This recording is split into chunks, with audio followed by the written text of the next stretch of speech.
No, Nash, how you doing? I don't pull faces. No.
Okay, hello everyone.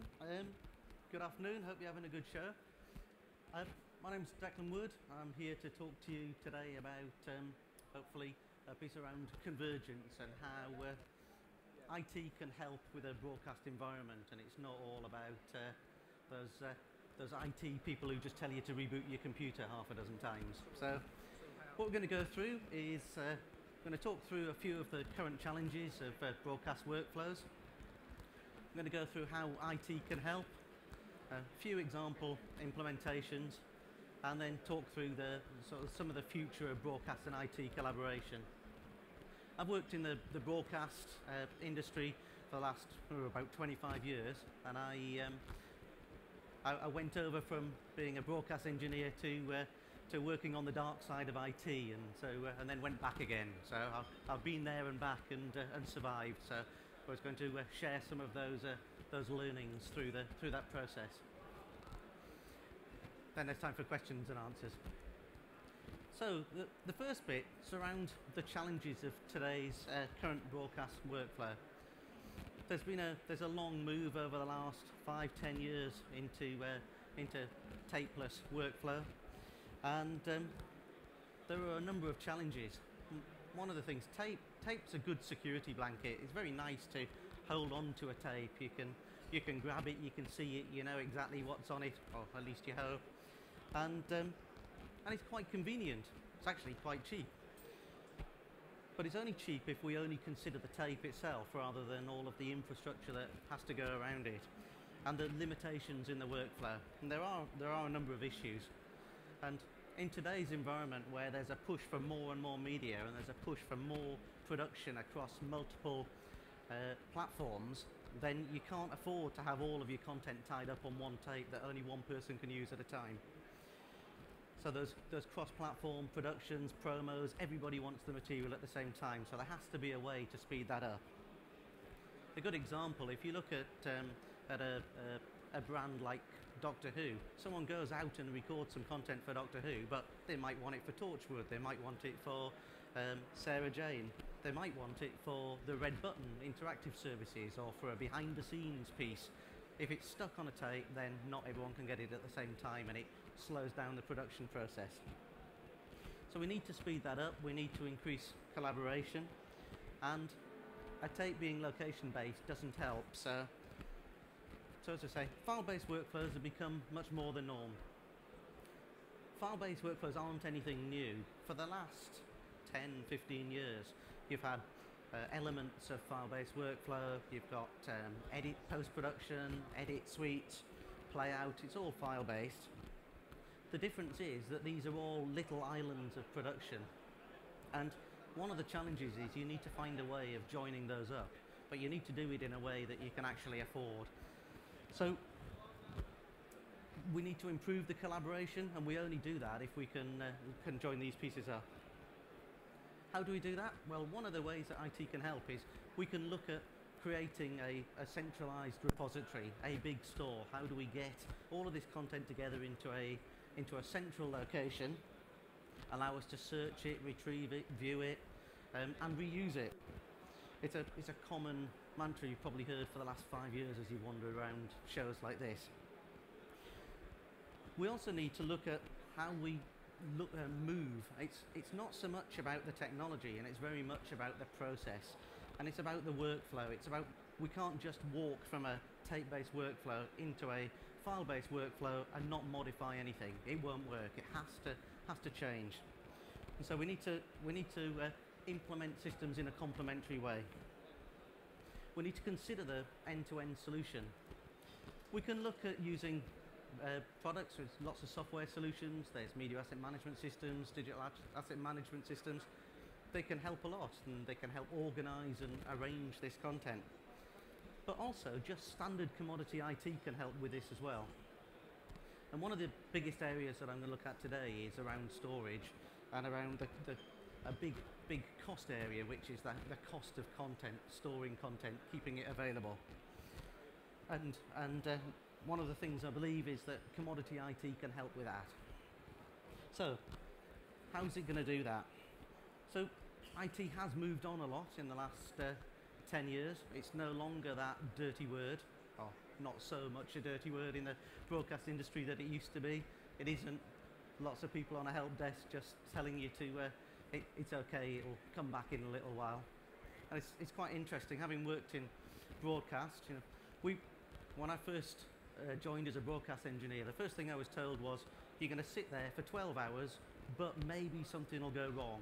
And all you've got to do is fix it. Fix it in a minute, that's it. Your 12 hours was well spent, even though you sat there drinking tea, waiting for it to go wrong. Then on the other side, moved across to IT, and IT was all very much about, actually, what you need to do is you need to get a form, and you need to get a form filled in, and we need to go through a change control process, and we need to go, actually, we'll have to think about the impact of doing that. What do you mean the TV's off air? No, don't worry, have you filled the form in?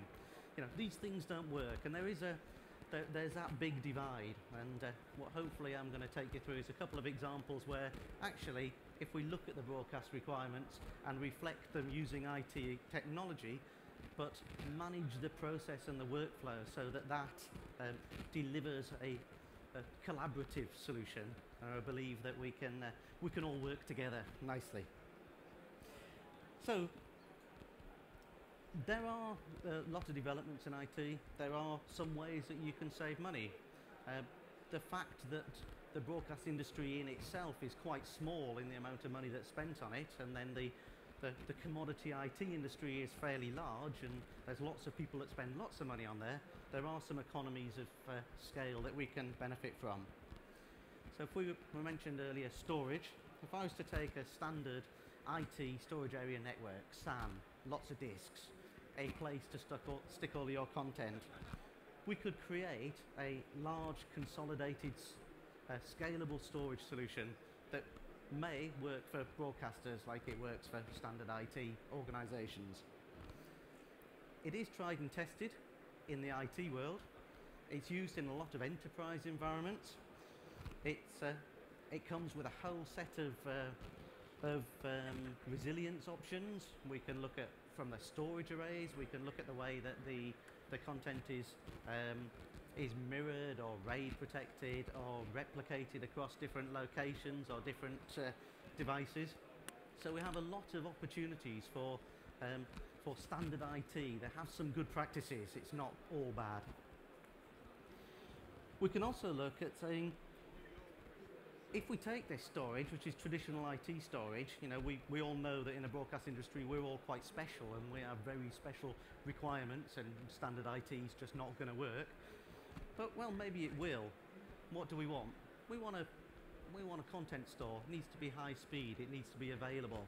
We need to be able to access it from lots of platforms and use it across different organizational boundaries and across different parts of our organization. So we can take something like StoreNext, provides a high-speed file system, and we can sit that across lots of different platforms of disk. We can take those disks and we can say, actually, we only have certain performance requirements for certain parts of the infrastructure. We don't need the most expensive disk for everything. Absolutely, for editing, for playout, there's a reason you pay a high cost for that sort of environment. But for our standard sort of workflow where we're doing low resolution viewing and editing and logging, we don't need that high speed system. But what we'd like to do is bring it all together. And so we can look at tailoring our IT solution to fit what the broadcast requirement is, what the business need is. And as long as we look at what that business need is, rather than what the technology is, then we've got an opportunity then to start saying, I don't have to spend a fortune on proprietary equipment unless it's specifically needed for this business requirement. And so we can then take a storage environment and we can start to say, well, actually, let's not just talk about putting content.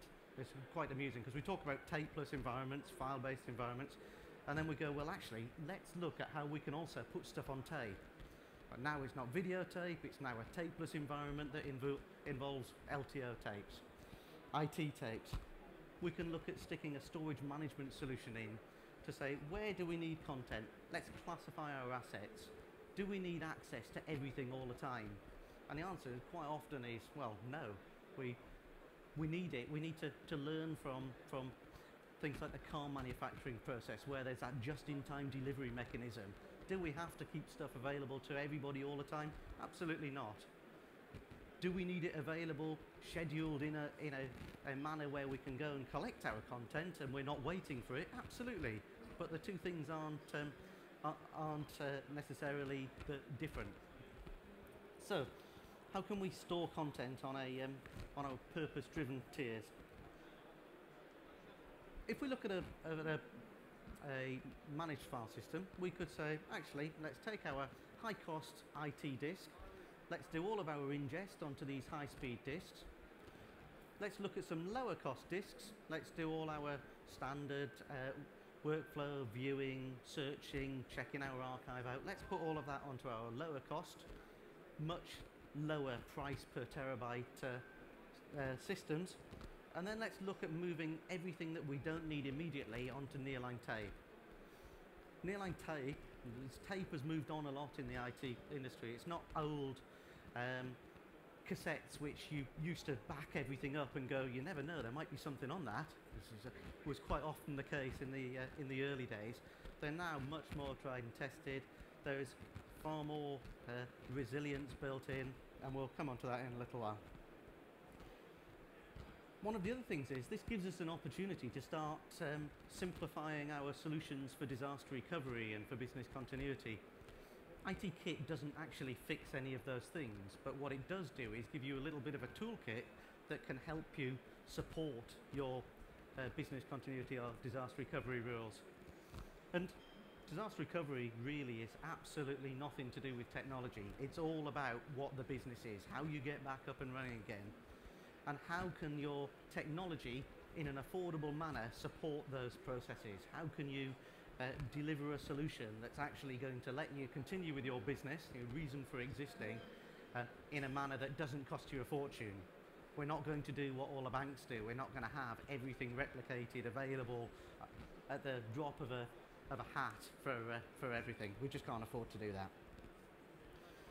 So basically what we're going to do is we're going to look at the business process, and we're going to look at our business requirements, and we're going to define where we want to put our content and for how long we want it to be there.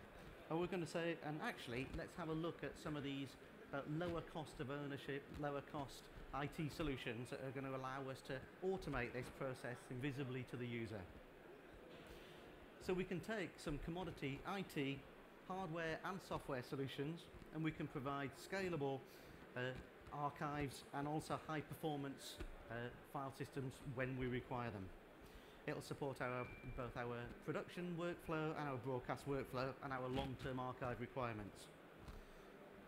The ability to provide tiered storage across an organization allows us to lower the total cost of ownership of these digital assets.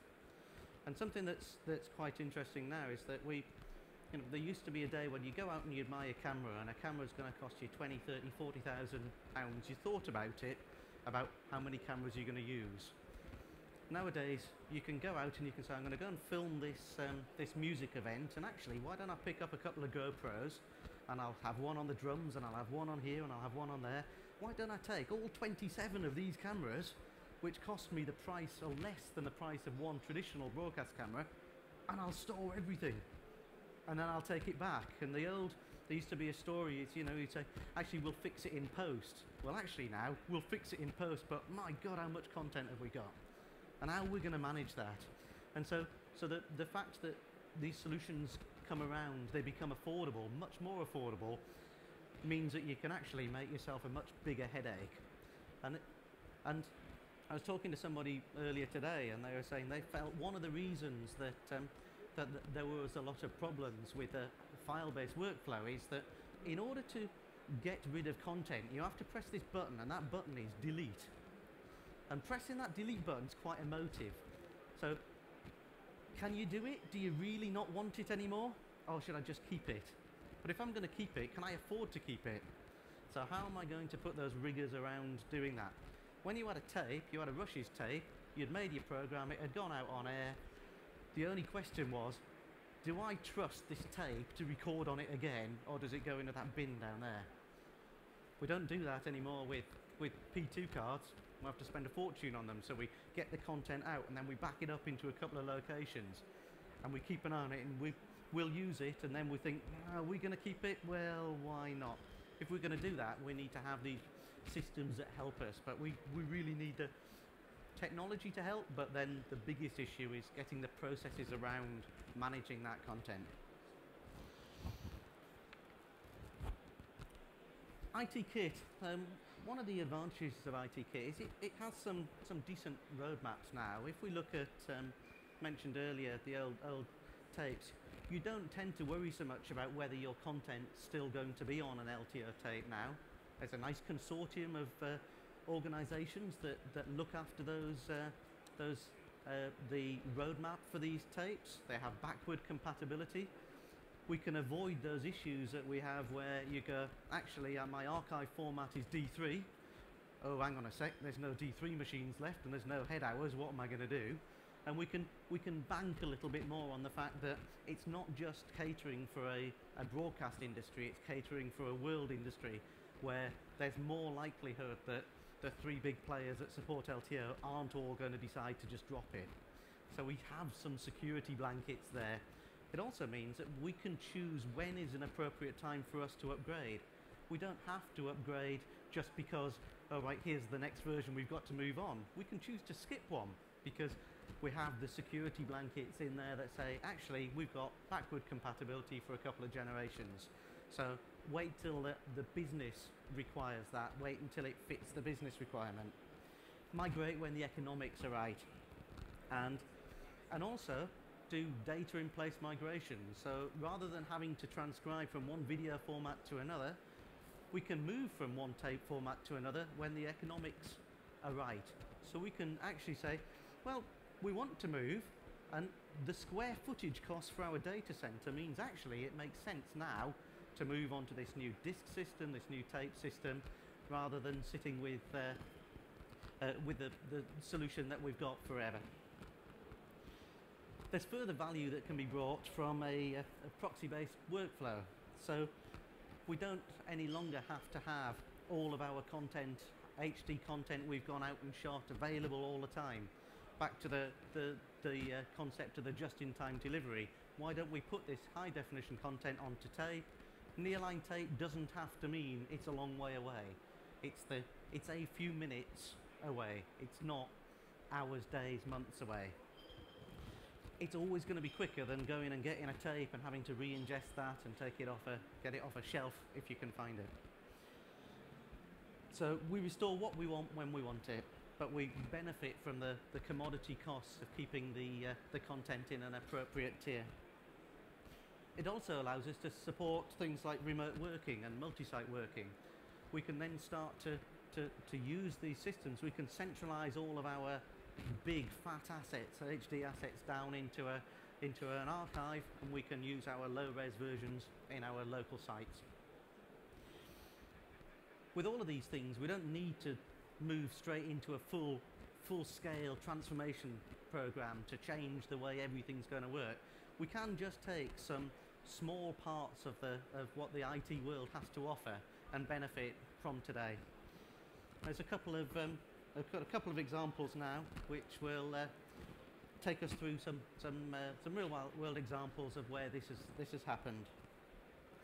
So the first one was we had a broadcaster, a large broadcaster, who did a lot of sports coverage. So they were recording a lot of live feeds, football matches as they were going on.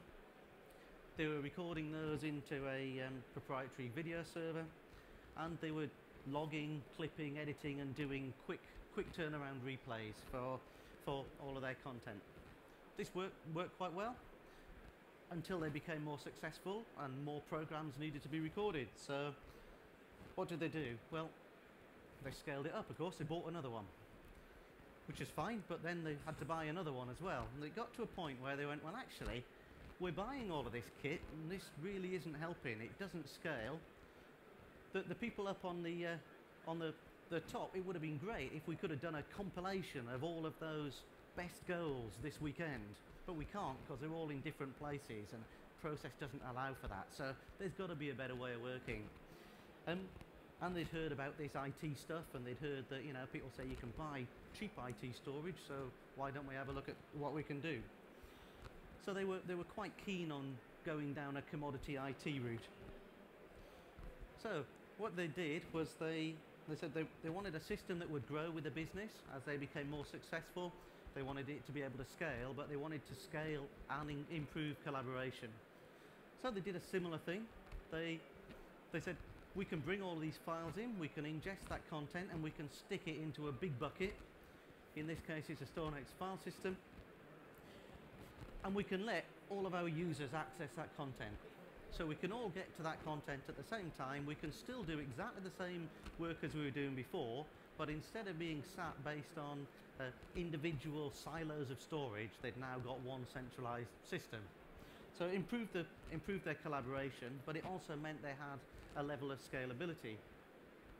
Now, you know, they weren't made of money, so they weren't going to spend forever just building this SAN out and it gets bigger and bigger. But what they also didn't want to do is have to say, well, hit that delete button. What are we going to do? What do we keep? What don't we keep? And how are we going to protect it as it gets bigger? So what they did was they added a second tier, which was a tape library. And that tape library gave them the opportunity to take content off their drives, copy it onto the tapes, store it for backup, take it out, vault it, send it to a mountain in Wales, and then they basically got a spare copy just in case. But also it meant that they could then start to say, well, actually, it would be nice next season to be able to go back to the best goals from last season. But what we don't want to do is have to go and choose it, ingest it, and all the rest. So they could move it straight off onto tape, and when they want it back, when they're doing a compilation, it's not far away. So they ended up moving from a very silo-driven video server-based storage solution to just a commodity IT storage solution that gave them added benefits of backup and supported their DR and business continuity requirements, and let them scale out and are now sat at about 6 petabytes of storage. So they have a lot of football matches.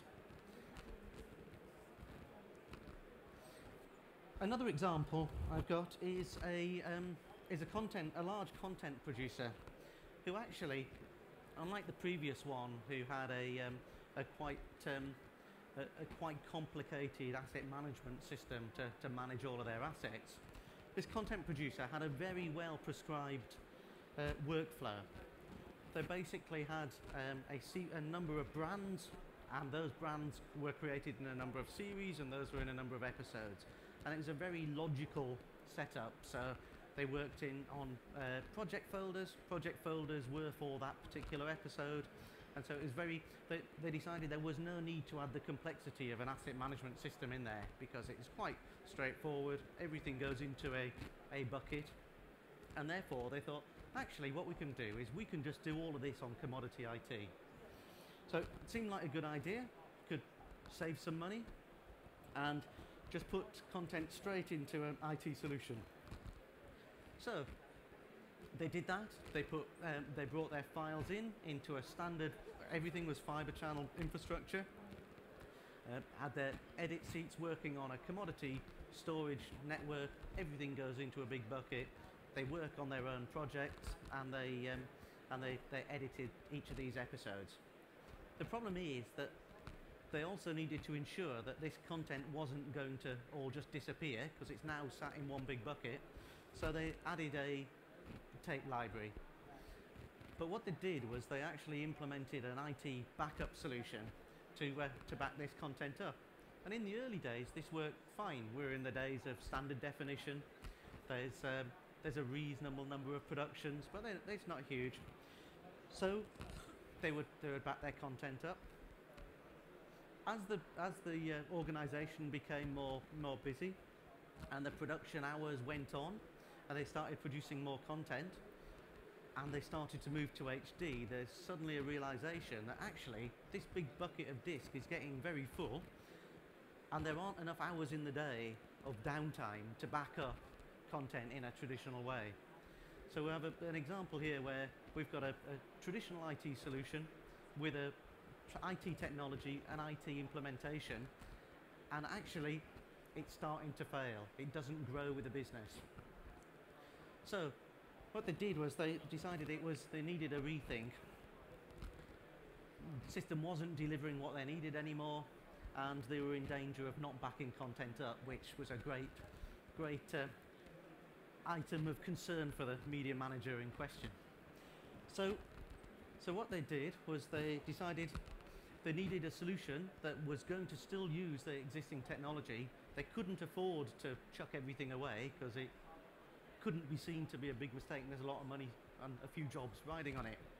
So they implemented a managed file system as StoreNext, and using the same IT infrastructure, they started they had their content migrated into a managed file system.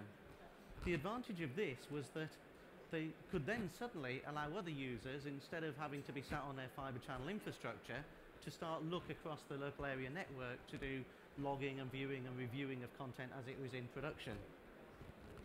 The biggest benefit was that this now provided them same tape library, same storage, but by migrating it into a managed file system, it allowed content to be automatically replicated from disk to tape as it was stored on the disk. So the content is seamlessly moved across, copied to the tape, without having to go through that traditional backup process. This carries on throughout the day, and it's invisible to the end users. One of the benefits to this is that it allowed them to actually start taking multiple copies. So they could start, as they finished a project, they could start moving it across to tape, and then take some of those tapes out of the library and send them away for external storage. So should they want to go back to review episodes, if they got a commission to repurpose for another language, the content and the projects were all still there, could go back to it, and it was a relatively simple process to pull that content back in. And the main message around this is that it's all very well looking at IT technology as a way of saving some money, but if you do what was initially done, which is just take a pure IT solution and try to tie-leave it into a broadcast environment, that won't necessarily work. You have to look at the holistic workflow. You have to see how is it all going to join together. One of the other benefits they discovered was that they could actually discover that they needed less time to manage this whole solution. Because this process was going on in the background, it was really just a monitoring and review process rather than a hands-on trying to back stuff up constantly in a traditional IT manner. So I think that these give two examples of where IT kit can work in a broadcast or a production environment or an archive environment, but only if you think about the overall workflow, if you think about how you're going to fit it all together and how it fits with the business requirement, which is ultimately the most important piece.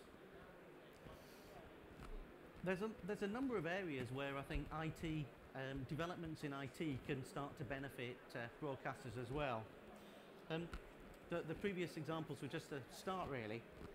We have a lot of, I said before, there's a lot of development going on into things like LTO technology, and there's this possibility becoming far more of a reality of a self-healing tape library.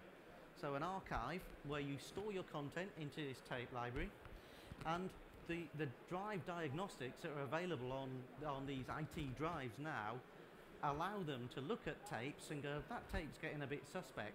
We think there's a problem with that tape.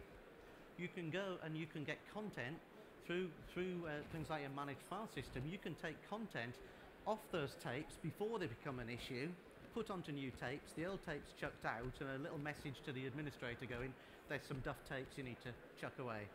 So that opportunity to manage your environment without having to constantly go and check that your tape on your shelf is still valid is becoming far more of a reality. Also, if you look at how automated QA is coming in, so quality assurance, quality control, there are a number of products that are coming out that do file-based quality control. If we look at how they may start to become brought into this sort of environment, it's all very well knowing the ones and noughts on the tape are okay, but if it's a media asset, is that media asset still playable? It's just because it's got data, you don't want big holes in it. It's got to be played out. So the opportunity to start integrating some of these solutions as well are becoming far more of a reality. It's just a case of when do the economics allow? When have we got enough compute power at an affordable price to allow us to do that? We can use replication technology. We can look at automatically replicating data across into different locations, having the intelligence in the storage layers to say, if that one looks dodgy, there's another copy over there, bring that back and do all of this invisibly to the user. So manage that whole storage environment and verify our content as well.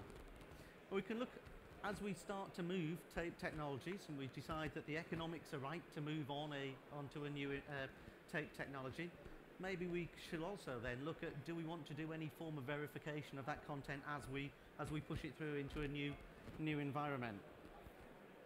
There are things, obviously, we could think about as we have a proxy-based workflow. If you look back a few years, a low-res version was actually quite a high bit rate because the codecs meant that you had to put a high bit rate to get something that was acceptable for production use. Nowadays, the introduction of new codecs, H.264, suddenly means it's becoming the cost per bandwidth to see acceptable pictures for a proxy-based workflow is actually it's getting smaller and smaller. Potentially, we could look at how can we use these IT systems to do an automated change in that proxy content underneath the covers. Can we swap it out? Is there suddenly, if we can transfer hundreds and hundreds of hours of content to a lower bit rate, there may be some good savings that can be helped there. We need to also ensure that we learn from those issues that we had with traditional tape when that tape became obsolete. Then we don't want to end up doing the same with moving it all from a videotape format just straight onto an IT tape format, and LTO and things like that help us do that. There are other areas which one of those probably now dirty words, cloud-based architecture. This can be useful where appropriate. There are some opportunities where we can do cross-location, cross-organization collaboration by using commodity IT networks and infrastructures, whether it be public cloud, private cloud. There are a lot of business benefits to using that sort of infrastructure that's lowering the cost of entry of this form of collaboration. So we can use third-party subtitling, third-party transcription services, but do that all through whether it be public or semi-public or private cloud, and reduce the cost of entry for doing that. We don't have to buy everything ourselves, manage everything ourselves, and provision everything. This covers all sorts of opportunities, whether it be location independent, editorial reviews, compliance reviews, legal reviews, creation of promos, or just replicating content out over standard IT network technology to provide off-site services, off-site copies. There are opportunities as well within this too, and there'll be a number of organisations here starting to offer these services where you can buy into media services without the upfront investment, so allow for those peaks and troughs on demand. The main point is to look at the solutions that fit the business need the most. It's not about the kit. Talked a lot about the IT technology, but it should be about the services that are based on the service level agreements and the business requirements, not based on the technology. But IT technology has a place to pay, and it can help lower the cost of ownership and the cost of operation of your production systems and your broadcast systems. And that's it. I don't know if there's any questions.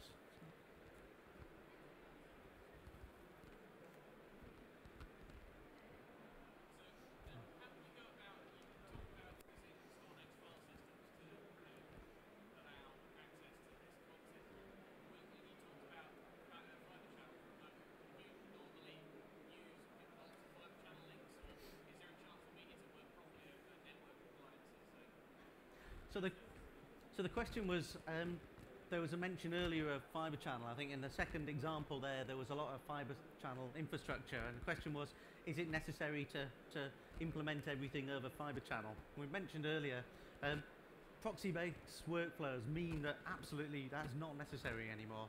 There are a lot of reasons why you don't want to use fibre channel infrastructure. Not least because a lot of buildings have things like asbestos, and running it in gets very expensive, let alone the cost of the technology involved in doing it. So there are a lot of technologies available nowadays which just use standard commodity IT solutions that will allow you to connect to your content over a commodity network, over standard IP-based network, or over the web.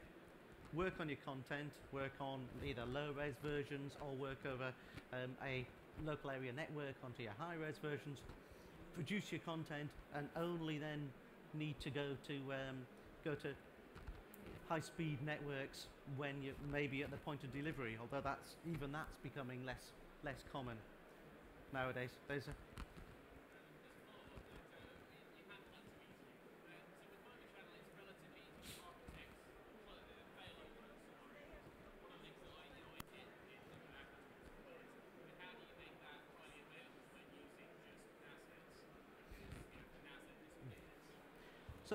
So again, IT technology has moved on a lot now. There are a lot of solutions. So with fibre channel, it's great. There's a lot of automatic failover, and it's great, but it's also very expensive. In today's IT world, there's lots of other things we can learn from. So we've got lots of options. There's a whole toolkit of things that allow us to do automated failover on standard network infrastructure. We can do load balancing. We can use standard commodity software or hardware solutions that will allow us to provide high availability systems. So not only do we have high availability content because we've gone through a design that allows us to store content in multiple locations, but we can also go through an infrastructure that is designed to have no single points of failure. We can provide a network presentation layer that will allow us to automatically fail over. And with all of these things, it comes down to cost. If you must be able to fail over to anything within a millisecond, it's going to cost you more than if you can wait a few minutes. And it's back to saying, what's my broadcast requirement? What's my production need? And what can I put in that's going to fulfill those service level agreements? Rather than, what's that cool piece of kit I'm going to go and stick in now, and actually, well, what am I going to do with it? How does that support my workflow?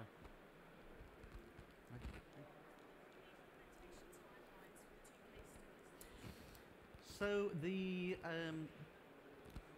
in the first one, because it was a parallel deployment, that deployment there were a lot of discussions that went on first, and so that deployment actually took 9 months, but it took 9 months because there was about 7 months of discussion. Some projects and quite a lot of projects, it's not uncommon for the life cycle of an implementation, even just a storage implementation in the broadcast industry, to last a number of years.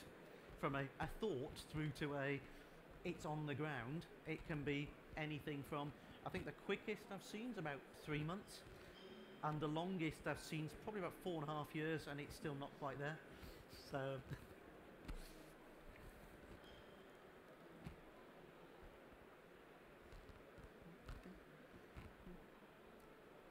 okay. If there's no more questions, I'd like to thank you all for attending, and if you've got any questions you'd like to take offline, please give me a shout. Thank you.